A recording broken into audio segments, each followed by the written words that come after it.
wind them up like this. Like a lasso, right? Hey, you're so fussy. Get the Lone Ranger to do it. Boy, please, can't it wait? The online's in a week. Oh, yeah, the online, great. The online, yeah. They wouldn't know an online if you bit them. So we can depend on you then, John.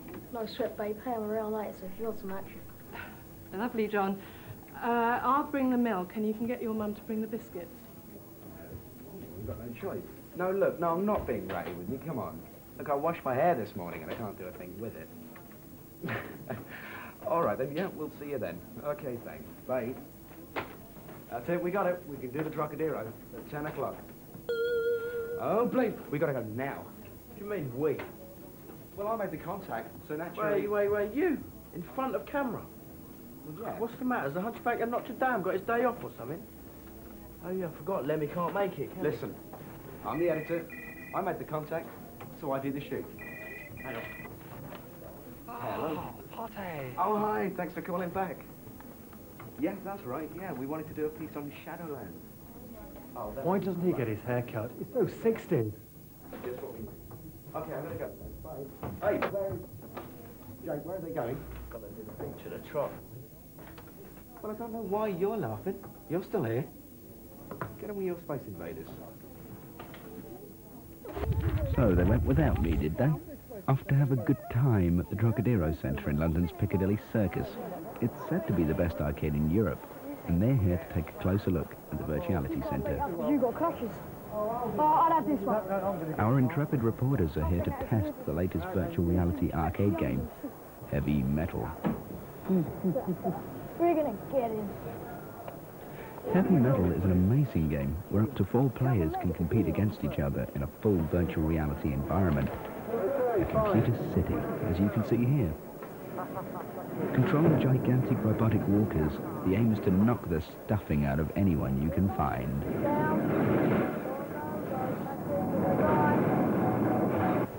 Wow! What was that about? You may look silly from the outside, but inside the stereo wraparound visual helmet, the action is amazing.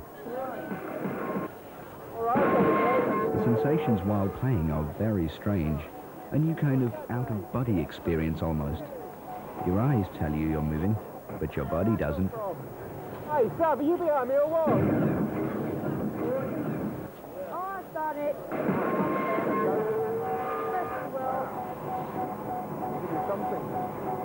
All right, this is it. I've had enough of this.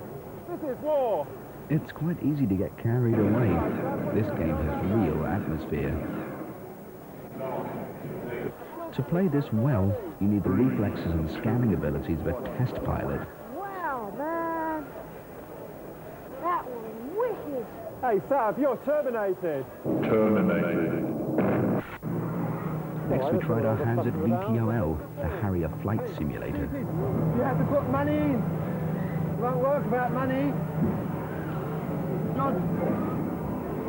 Here, put it in. Once you put your £2 in and fasten yourself into the eject seat, your jet takes off, launching you into virtual airspace. Oh, I'm in an emergency. I'm going to crash. I'm dead. I've crashed. Meanwhile, at the gyroscope, John the office brat is getting a great deal more for his money in G-Lock. Come on, John. The fully rotating unit simulates the G-forces experienced in flight. Too much pressure can make a pilot loopy.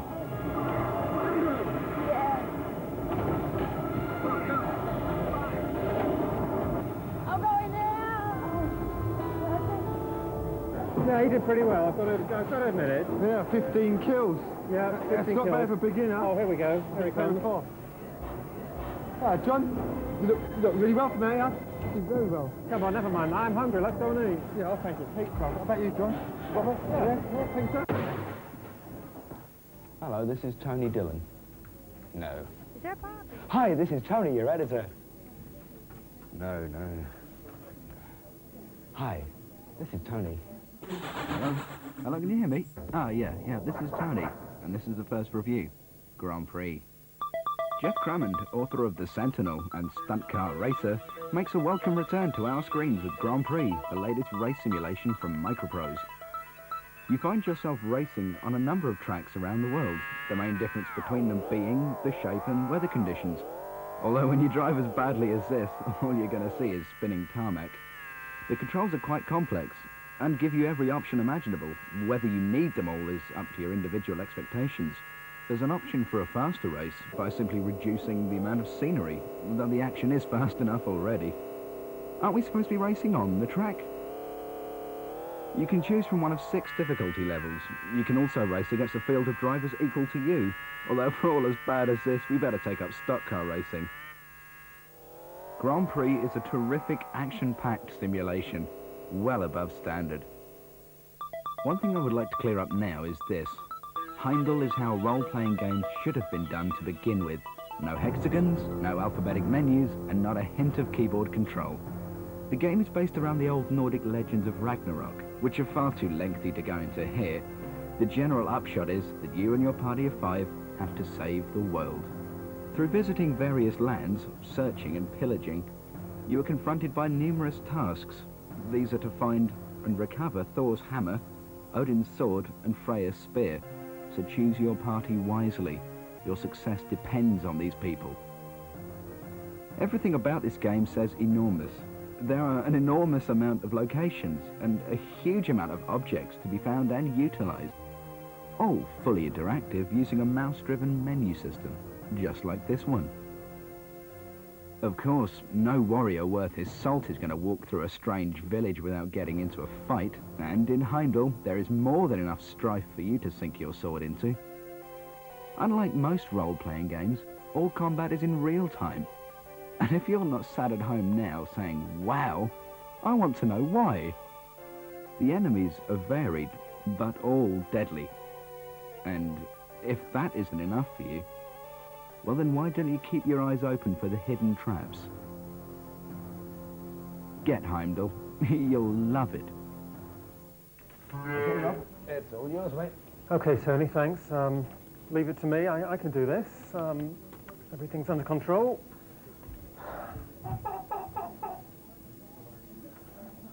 Hello, viewers. My name's Robert Orgman, and welcome to my review spot on the first edition of Click. So, if you're ready, I'll begin. Shadow Sorcerer is the latest computer game based on the popular role-playing game Dungeons & Dragons. And jolly good it is too. You and your group of friends, called a party, have to help another group of your friends find a safe place to live, as their previous home has been invaded by monsters. In your way are lots of nasty characters across all different types of terrain. Got that? It's all pretty exciting stuff. I don't mind telling you.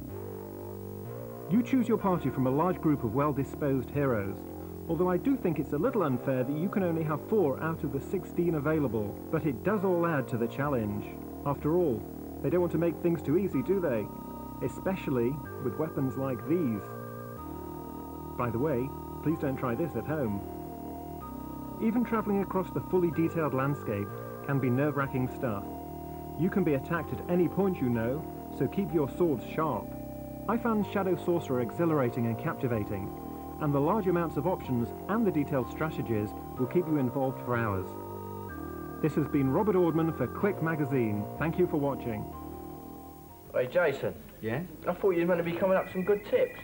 Yeah, I have. Yeah, I've got a really good tip, as it goes. Go on then. Yeah, change your toothpaste. He's in the party, man. Actually, I've come up with a really great tip for Elise.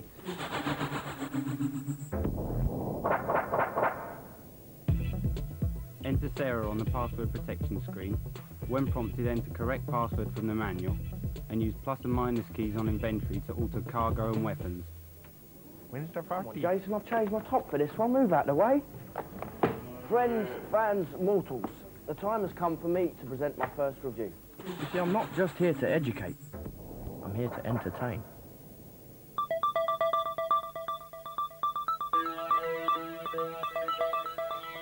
Why anybody who would want to try and improve upon such a classic game is beyond me, but Try-Domuck have, and they've done a wonderful job of it.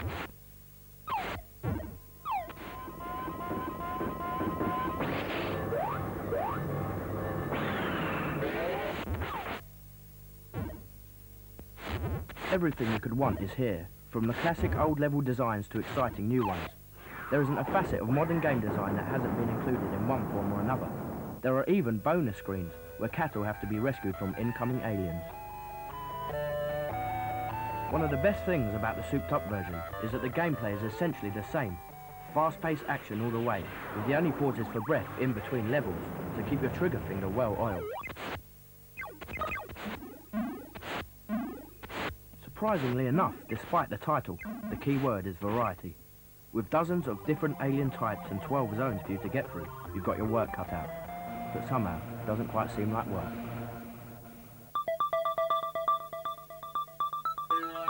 A vicious gang of thieves have stolen the Fieldington crown jewels and left them, God knows why, in flashing coloured boxes all over town. Finding them is no problem. Getting to them is the tricky part. Scotland Yard have hired you, Rollin' Ronnie, the roller skating errand boy, to track them down. There's a lot of ground to cover, but in the time he saves skating about, he can run errands to earn a little cash. The only drawback of the skates is the danger of coming a cropper on rough ground or roadworks. There are loads of bonuses to collect, well, some more important than others. Money, for example, has to be grabbed, or else you can't pay for your bus fare at the end of the level.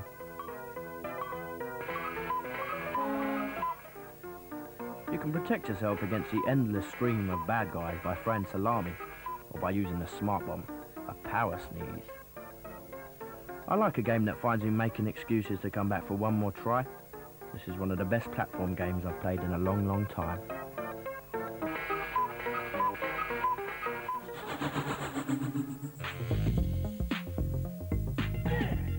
The best thing about CU Amiga is that it really tells you everything you need to know about your machine. The next best thing is, you can use it anywhere. CU Amiga from EMAP Images.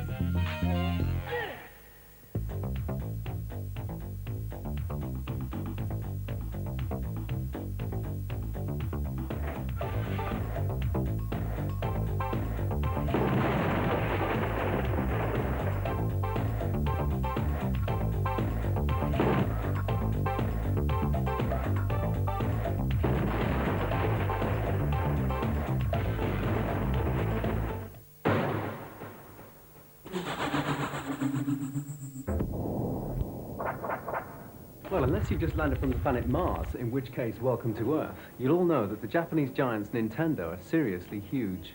Nintendo's 8-bit NES console is the biggest selling computer of all time.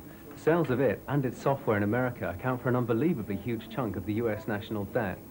The big news is that its big brother, the 16-bit follow-up, has now arrived in the country, even though Nintendo tried hard to clamp down on these so-called grey imports. So what can it do? Well, for a start, the Famicom boasts loads of software, 4,096 colours and 8-channel stereo sound, so you need another 6 ears to take full advantage. Now, back in the land of the rising chip, you can buy one of these for around £120, and nearly 1.5 million people have done just that in the last 6 months. But despite all that success and a lot of pressure from the public, Nintendo don't want to launch the Famicom in Europe before the end of 1992. Worse still, the imported versions of the Famicom have a few disadvantages, the biggest being the price. The average price of a model like this, converted to run on British televisions, will be around £270. So what does all this money get you? Well, you'll get 2 controllers, the computers, and of course 2 games, one of which is Super Mario World. I guess we'd have to say, if you can swallow the price, speak Japanese, have lots of time to find the right software, then you may want to pick up a Famicom now. But you're probably better off sitting tight and waiting for the official launch. Oi, Sav, what exactly is an online? It's like an offline, but with knobs on. I do like a good party. Hey, babe, how's it going? Fine, thank you, John. Dangerous combination. Beauty and brains make a guy like me dizzy. John, a chocolate milkshake makes you dizzy. Can it, Pipsqueak, can it? I've got a review to do.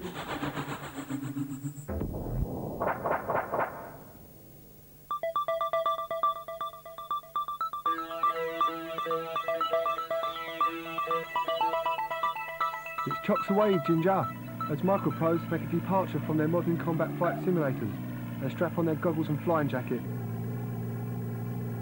You are one of the British flying aces fighting the terrible Hun over occupied territory. Choose from the dozen planes, taking account of each one's power, speed and capabilities, and then let them have it. Bombs away! The territory is huge, and the enemy pilots are hard to find and harder to catch. If you take them out, you stand to win some commendations, but you've got to keep your plane up long enough to return to base. Night to the Sky falls into the fun area of flight simulators. No complicated gadgets to watch, no mess of key controls, just fun aerobatics and combat. The way it's meant to be. Split and show, old boy. Bravo.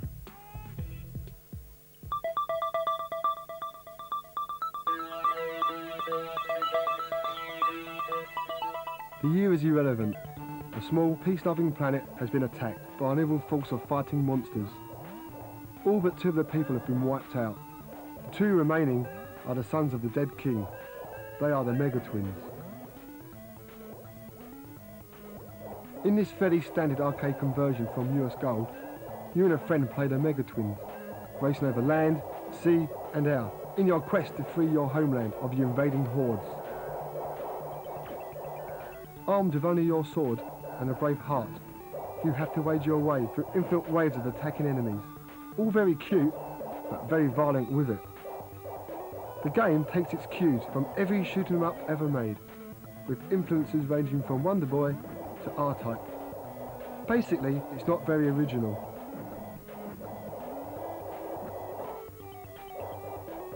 So what are the key features? Well, it's quite entertaining. It's like an average arcade game. The 2-player mode has a spark of excitement in places, but that's it.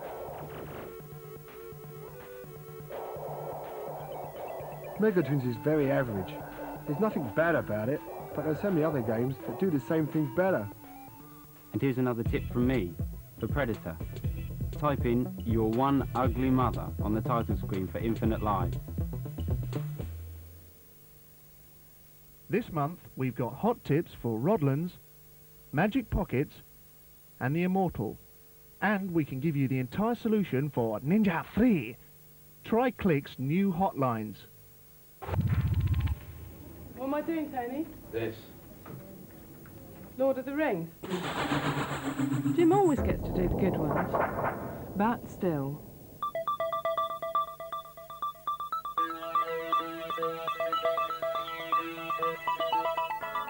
Interplay have taken us on some strange journeys in the past.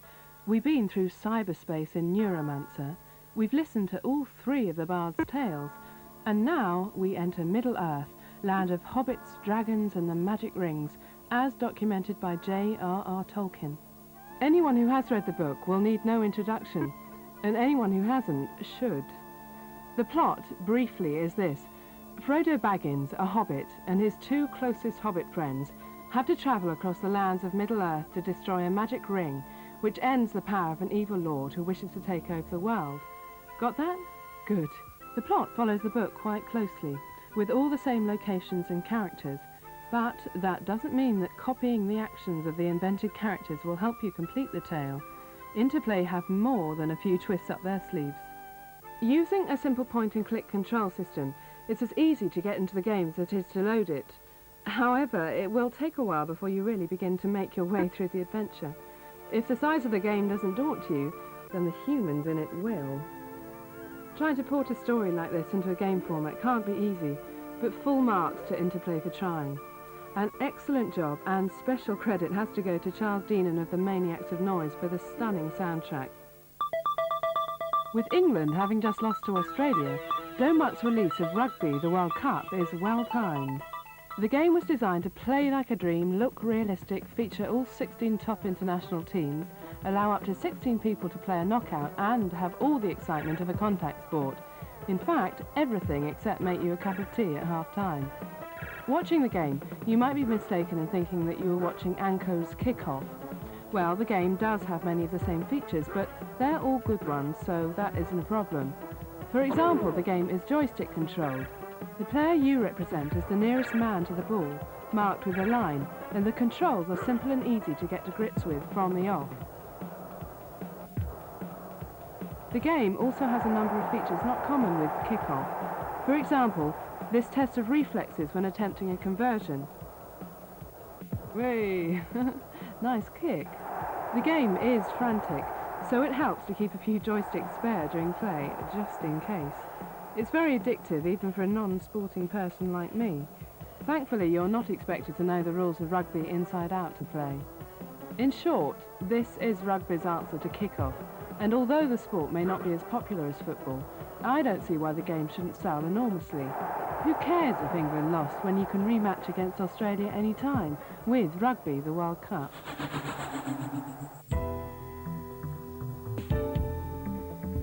Most computer games magazines are designed for dedicated players. Ace is designed for dedicated winners. Ace from EMAP Images.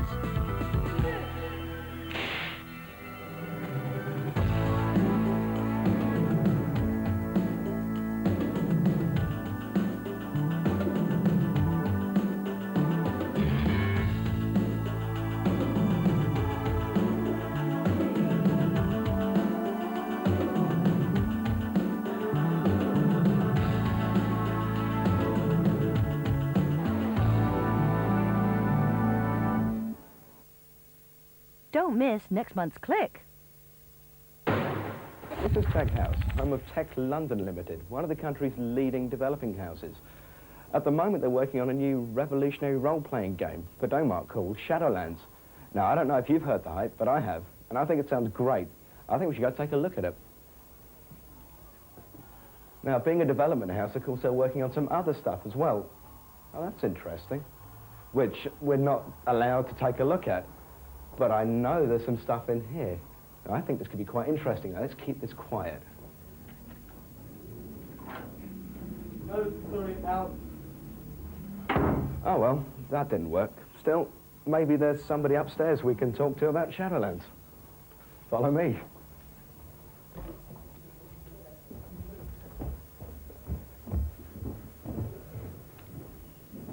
Ah, Dean Lester, how are you? Hi, Tony. Nice to see you. Now, Dean, tell me, what is Shadowlands? Well, Shadowlands is a role-playing game along the lines of the kind of game that we always wanted to play ourselves. But nobody else had written the game, so we decided that we were going to write it. The game itself is very arcade-orientated, but features all the features that I think any role-playing game aficionado would want to see in. The game itself takes place over several different worlds. There's the dungeons and the temple, Egyptian levels, and there are outside locations with day and night cycles as well. It features quite a few innovative new features that people won't have seen before. For example, it's an isometric game that scrolls, and in addition to that, obviously it's got photoscape in it as well. So Barry, what is photoscape? Photoscape is a new revolutionary lighting system which allows you to have objects in the game which are in shadow or in light, and depending on what they are in, they get seen differently. For example, on this screen here, you can see these objects are all silhouetted and in black, but near where the torch is, these objects can be seen clearly and are in colour.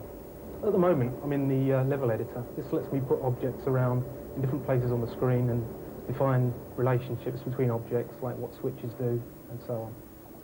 So Mark, what kind of approach are you taking on the graphics?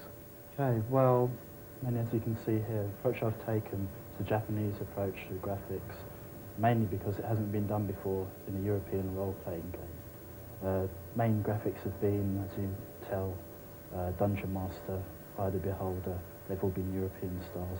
As you can see by the graphics here, the armour on the Minotaur, we've gone for the Japanese samurai armour approach. Right, now there are a lot of people that would like to be doing the job you're doing.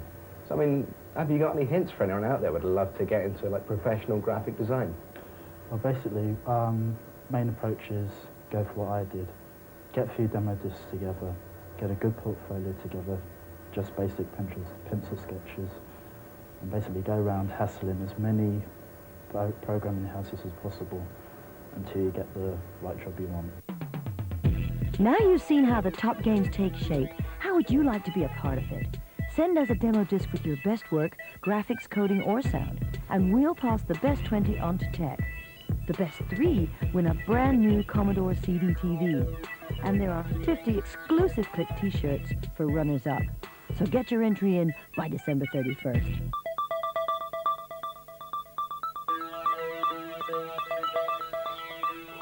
The ninja were the most feared warriors of their day. Known as the Mystic Shadow Warriors, they were the elite fighting force of 9th century feudal Japan. You were Amakuni, the last ninja, in his seemingly endless battle against Kunitoki. If it's a beat-em-up you're after, Last Ninja 3 offers more than you could ask for. There's a strong depth of play, and mastering the tricky joystick controls that command the kicks, punches and somersaults of your agile fighting machine gets you further into the game each time you play.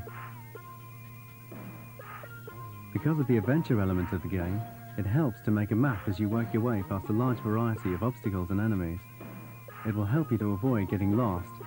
It's hard to keep your sense of direction when your opponents just keep coming after you. These guys are tough, but remember, you can be tougher. And if things get too hard, you can always take the easy way out. Ninja 3, bleeping brilliant.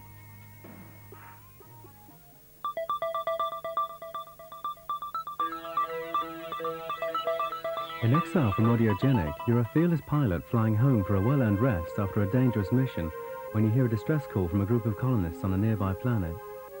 They've discovered the presence of Triax, a nasty character sent into exile due to a severe case of scientific malpractice. They have been captured and are being held as guinea pigs for his work. Now it's up to you to get to him before he gets to them. Exile is an action-adventure with several puzzles to solve along the way. It takes place beneath the surface of the planet in a massive network of catacombs and caves. The only equipment you have is what you can find on the planet, as you lost all yours on your last mission. The controls are quite complex at first. The keyboard operation doesn't seem to leave any key untouched, though I'm sure that's just my imagination. Remember, you're dealing with little gravity, meteor storms, and a jetpack which takes some getting used to, as you can see. This is a very playable game, and one that I could happily spend all my spare time playing. All the elements of the game combine to make it intriguing and addictive. That's what makes it well worth buying.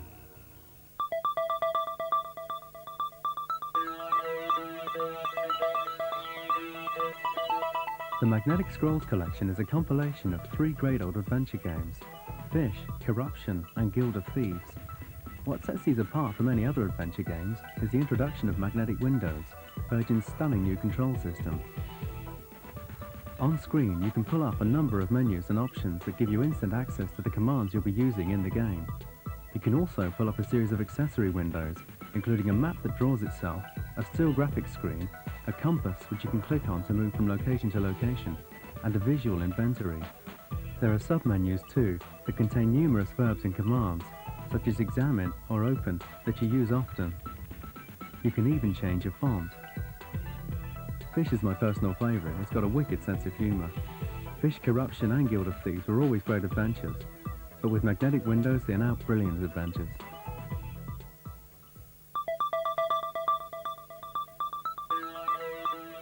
The Lotus has a reputation for being a status symbol, as well as being one of the fastest cars on the road today. In Lotus 2, you get a chance to race one of these beauties. As you charge along at speeds of up to 150 miles an hour, the computer throws everything at you to slow you down or stop you, losing valuable time. On level 1, we have logs, rivers and rocks, all carefully placed to stop you beating that clock.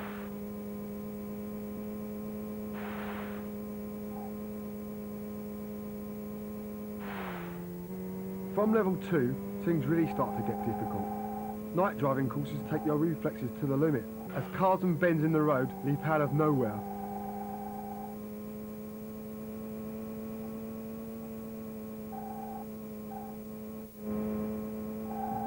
And watch out for the tunnel walls.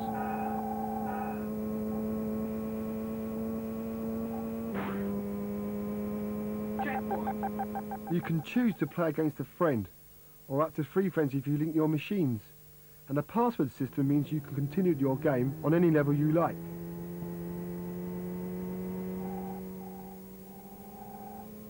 No matter what the weather, Lotus 2 holds the road perfectly. At last, a really good race game. Don't forget, you can buy any game reviewed in this issue of Click for £5 off the retail price, simply by completing the enclosed voucher and mailing it to us. No fuss, no muss, no poster packing. Just £5 off the retail price and the game at your door within 14 days. Sorry, only one game per person this time. And get your voucher in before Click number 2 hits the stands. That's December 27th.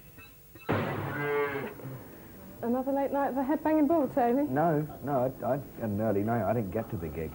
Leo Sayer had long sold out by the time I got there. So... Oh, just this cover disc. It's like watching paint dry. Was this about a party?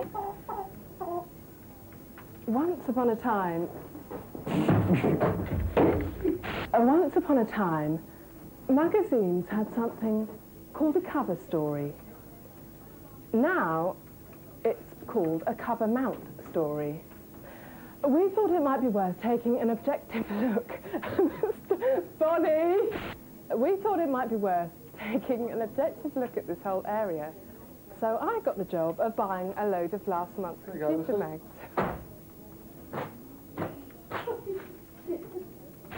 There you go, Lucy. Thanks, Seth. And there were so many freebies, I had to get... Oh! So I got the job of buying a load of last month's computer mags. Thanks, Seth. And there were so many freebies on them that I had to get Sav to keep... Can we do this next month, please? Isn't it about time I review my games now? Well, what have you been working on this month? Captain Planet and Robocod. Fine, get on with it. Captain Planet and Robocod it is then.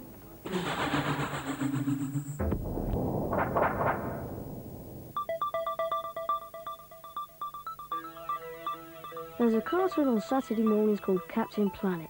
It's one of those Japanese things with superheroes joining forces to save the Earth. Gripping stuff. Episode 7. Superman recycles a newspaper. That sort of thing. This is Mindscape's conversion of that series, and I found it boring. There are 5 levels to the game, 1 for each character. This is Fire's level. His mission is to free some seals who are trapped in clouds above the ozone layer and won't walk across until it has been repaired. I may not know much, but I know that seals do not look like this. Polar bears maybe, or is this some kind of mutant? Captain Planet doesn't fit into any category. There isn't enough action to say this is a great action game. There isn't enough strategy to call this an adventure. And it doesn't make it as an arcade game either. I found the controls too slow, and the sprite collision system dopey. The game is basically unplayable. It could have been good, but it isn't.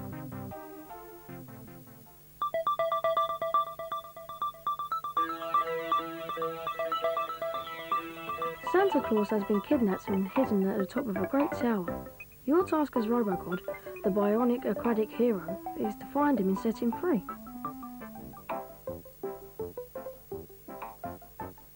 The tower is split into dozens of huge rooms, and all with weird and wonderful backdrops and enemies. You get some great bonuses on later levels, like this plane with a scarf to keep out the cold. Watch out though, the skies can be crowded.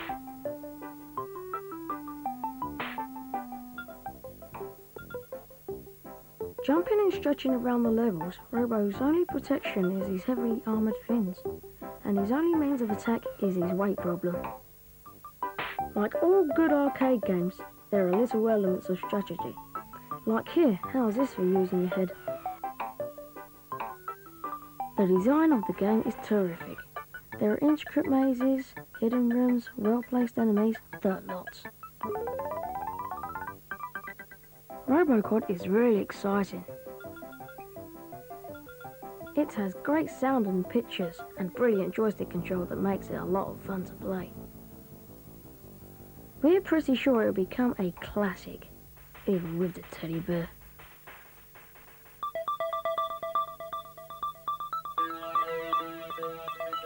Amos is a name that is probably familiar to most of you. It surprised the world when it was one of the best-selling products of last year. Why? Well, who would have thought a programming language could be such a biggie? For that's all Amos is, a hybrid of BASIC designed specifically to harness the Amiga's processing power for games development. And it has sold so well because, as you can see, Amos is very fast. And everything we're showing you here has been written in uncompiled BASIC. This car racing demo, for example, has been written using a new Amos extension, simply called Amos 3D. There are other extension discs available. You can get them through PD. I mean, including software like this sprite designer. Catchy logo, huh? For anyone who thought 3D construction kit from Incentive was good, watch this. Impressed? We sure were. And to think all you need to write something like this is a little patience and a basic understanding of geometry. Not much to ask for results like these, I'm sure you'll agree. It took a genius to write Amos, but you don't have to be one to use it.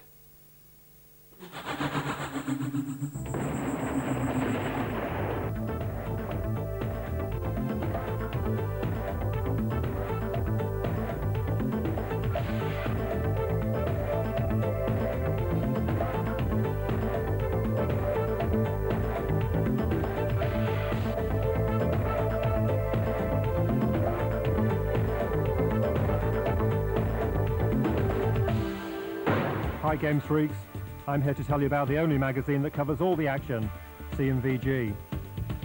Now with a free handheld mag, and all for $140. That's right, the very first to cover handheld. You gotta have it, I gotta have it, we all gotta have it. CMVG from Memap Images. In 1979, a strange phenomenon shook the world. Space Invaders! Now they're back with a vengeance.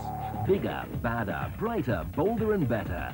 Super Space Invaders sends the game that launched 1,000 games rocketing into the 21st century with a host of amazing features. Level after level of increasingly weird and hostile invaders. Super Space Invaders. It's the sequel with no equal. Be sure you get click number 2. How do you spell nothing? N-U-F-F-I-N-K. Thanks. Who's having a party? What are you doing, Sav? Doing my review on the PC. What, you? Yeah. This ain't a foreign language version, is it? We'll have to use subtitles. You got a problem? Sav, look, I should be doing this. Because I've got presents and poise. And more than anything else, Sav, brain power, which you ain't got. See more brain cells, Jake. You might make it to pond life. So just go away and let me get on with it. Jolly good. Are we going to a party? Spelled that wrong.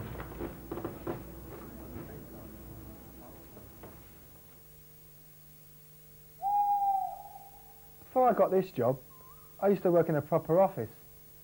Good opening line. You know, with a salary, coffee break, and lunch breaks, and going home at night. Yes, well, anyway, it was boring. And why? Because no games in the office. Yeah. We had PCs all right, but it's hard to play a good game on a project management flowchart. You can get a card for 100 quid that will turn your boring green and purple screen into Hollywood. Up to 250,000 colours, they say, but I haven't finished counting them yet. Another 90 quid gets you a sound card that makes your PC games come alive. It's called Ad-Lib. And it gives the PC 8 channels of stereo, sound and speech, even clearer than mine.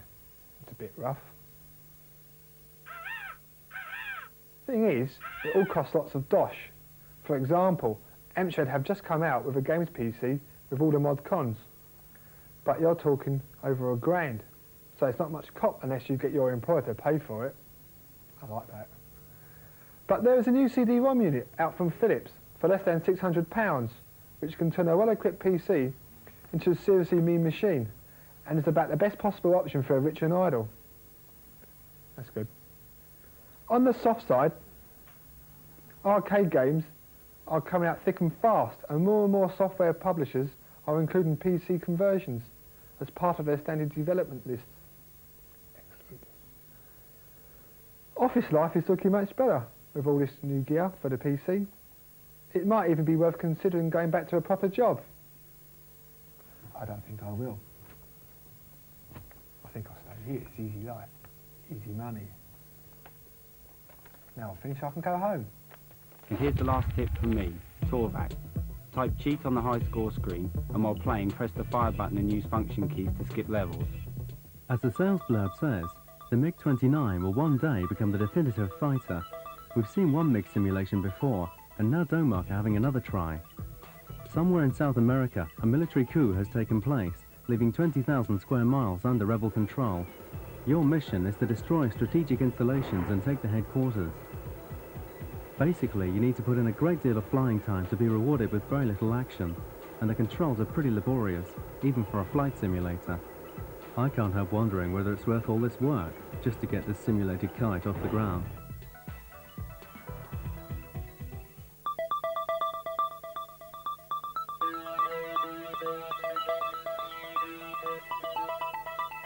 Silent Service 2 is finally here after 6 long years, as big and as bad as everyone expected it to be.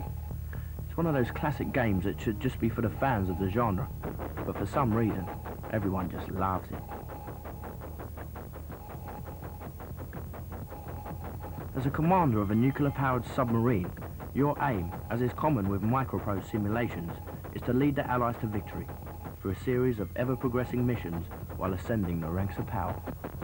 You have full control over the submarine you choose to head, from navigation commands to full attack and evasive maneuvers. And to make things a little easier, you can select high-powered subs, tipping the balance in your favour. Combat is about 80% strategic, which makes sense given the response time of your average submarine. There are timing elements, but for the most part you'll be plotting your target and waiting, and that's the way it should be.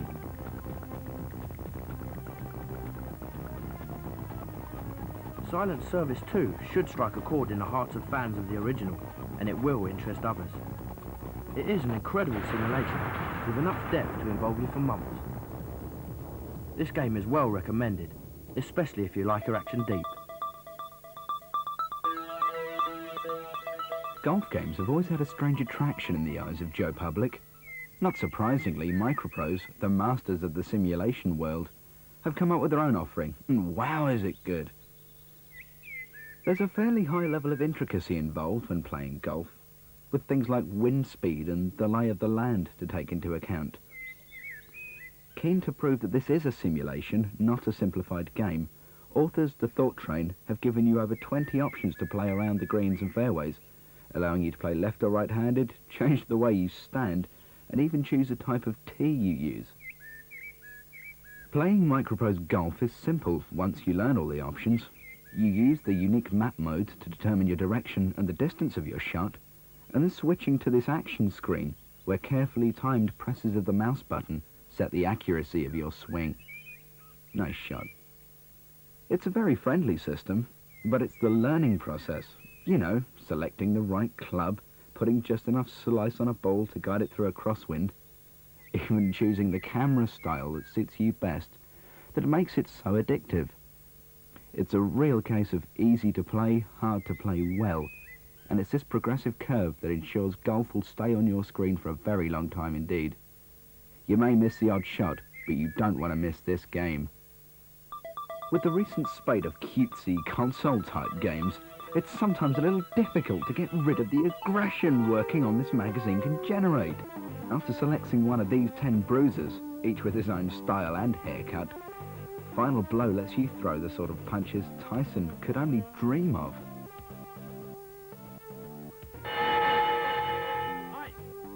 There are two basic game styles. You can play as part of a knockout tournament where the winner stays on, or you can take a place in the boxing league as part of a field of 10 where you keep on punching regardless. You can see how well presented it is, and let me tell you that the simple but effective joystick control system easily matches it. Final Blow is the final word in boxing simulations, a knockout by all accounts.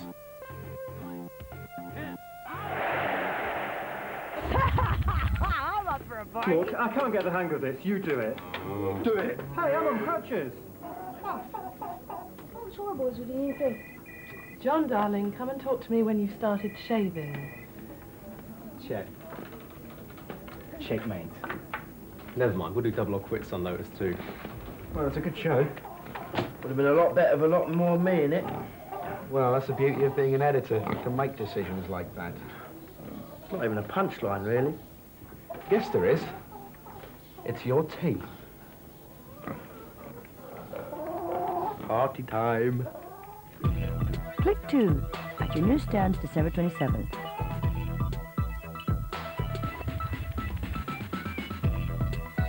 We want you to really enjoy Click, so write in with your harebrained schemes and we'll see what we can do.